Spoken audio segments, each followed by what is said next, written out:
listening to Unraveled, the Adwerk podcast.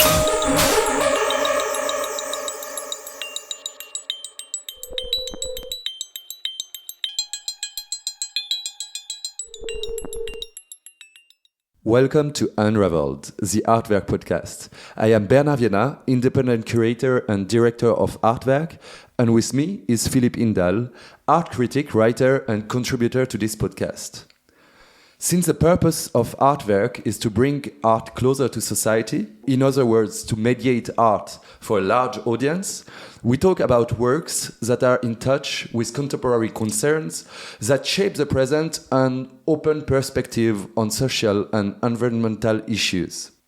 We would like to remind you that you will find images of the work we discuss on this episode on www.art-werk.ch.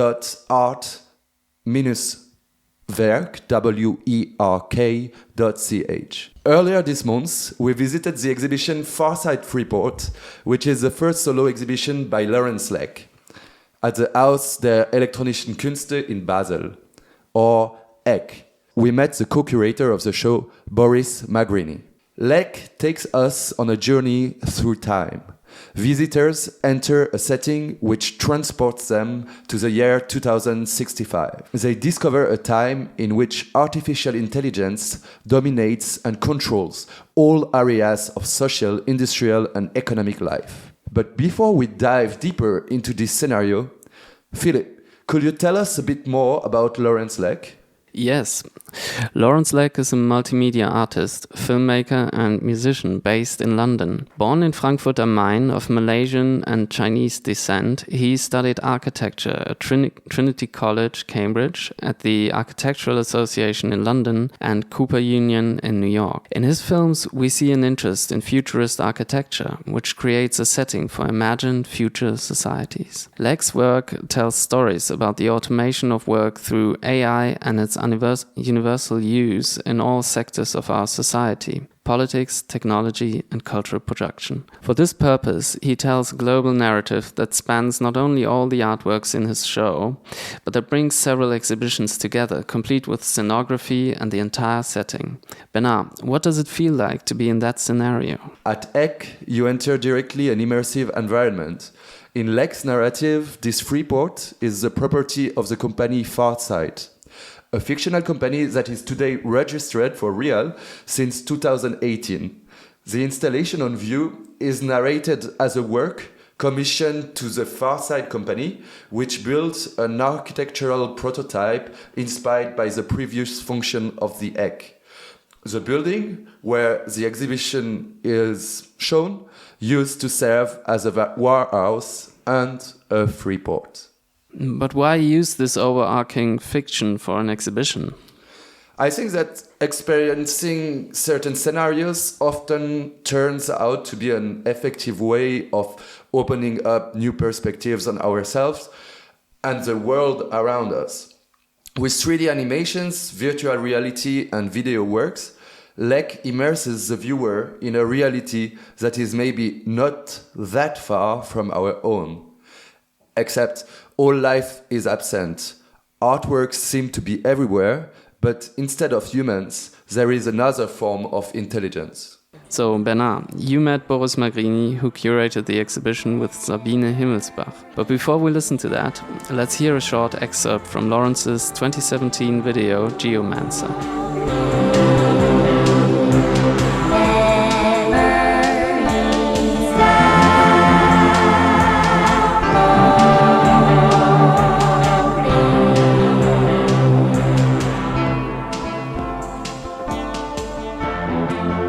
如果我有手，我会是雕塑家；如果我有声音，我会歌唱；如果我有灵魂，我会祈祷。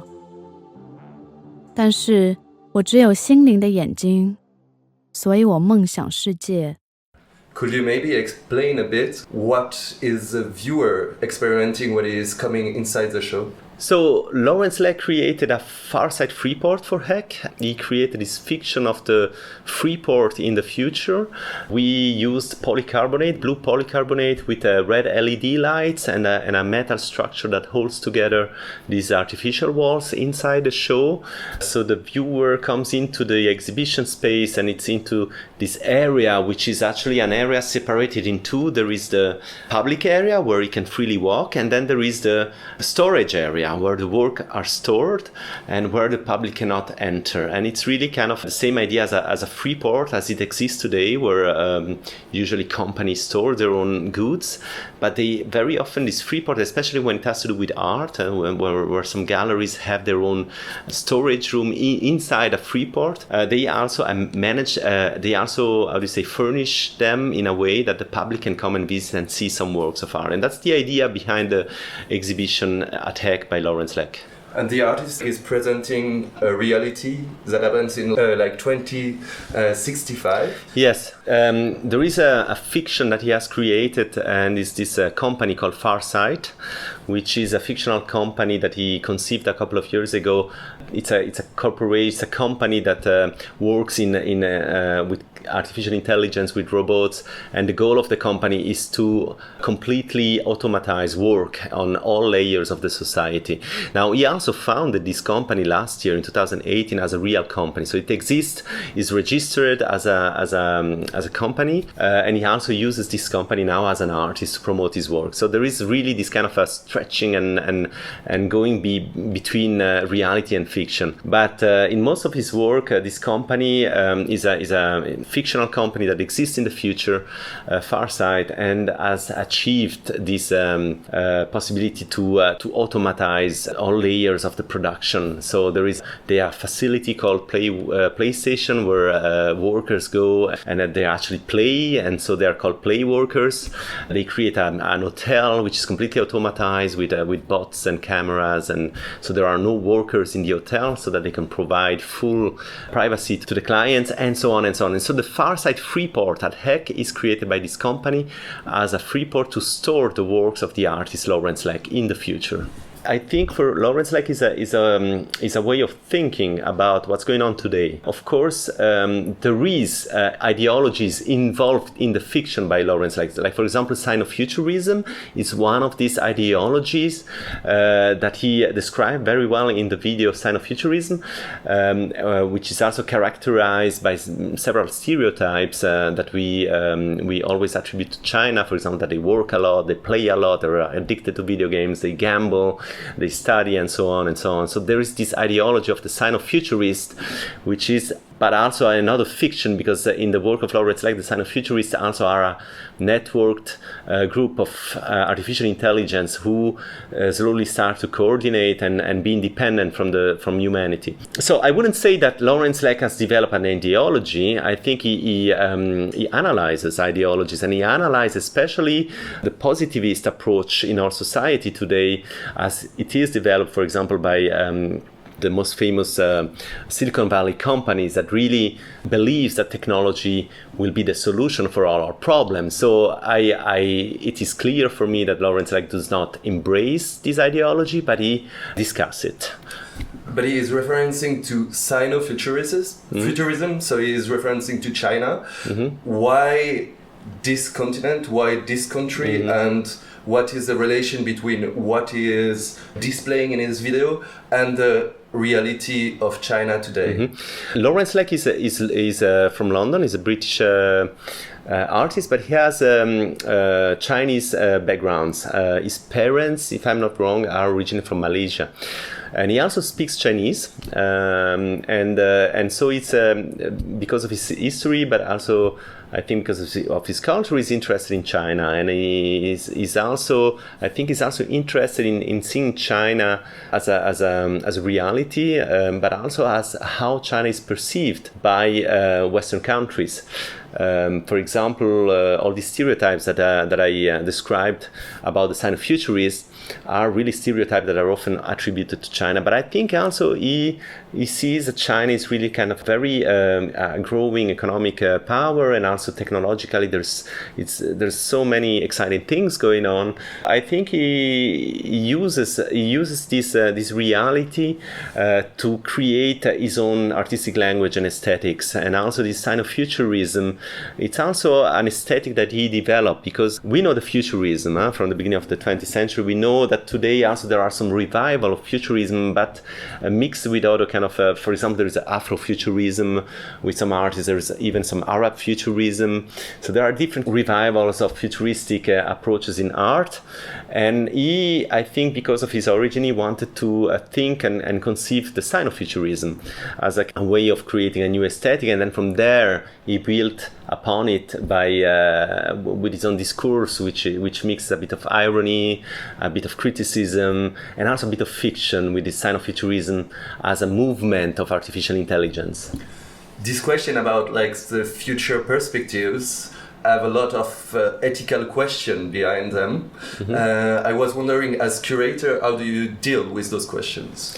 Well, for us at HEC, and also personally, my curatorial approach is that I'm interested in this ethical question. And that's what brought me actually to media art per se, because I think media art and contemporary art in general, but also media art is really a wonderful way to discuss topics that are relevant today. And what I really like about art is the freedom the artists have to approach this topic in whatever way that can be more serious, more ironic, more playful.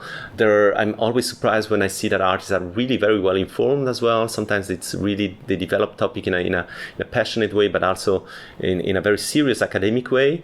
And I think that is for me what interests me. I'm interested in artists who do tackle questions that are really relevant today, and also tackle them not in a moralist way.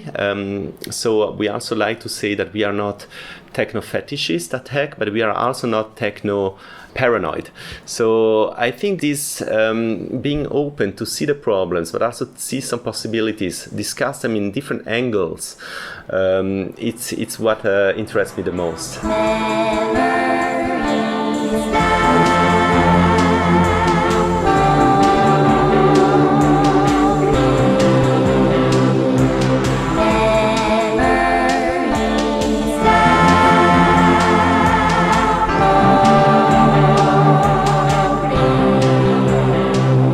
Thanks for this enlightening conversation. The exhibition Farsight Freeport is on view at the Haus der Elektronischen Künste in Basel until the 10th of November. Lawrence Lek will also speak on a panel and present his work at Tout in Berlin on occasion of the film screening To Other Shores on techno-xenofuturism and AI artist bots on November 30. Don't forget to follow us on Facebook, Twitter, and Instagram. Find all episodes of Unraveled on SoundCloud, Apple Podcasts, Spotify, and all your favorite podcast apps. 如果我有手，我会是雕塑家；如果我有声音，我会歌唱。 Thanks for listening to the show. This was Unraveled, the ADVEC podcast. The show is hosted by Bernard Vienna, Philippe Henda, and Nina Kettiger, myself. It is produced by ADVEC. Our theme song and jingle were produced by artist and musician Laura Katsawan.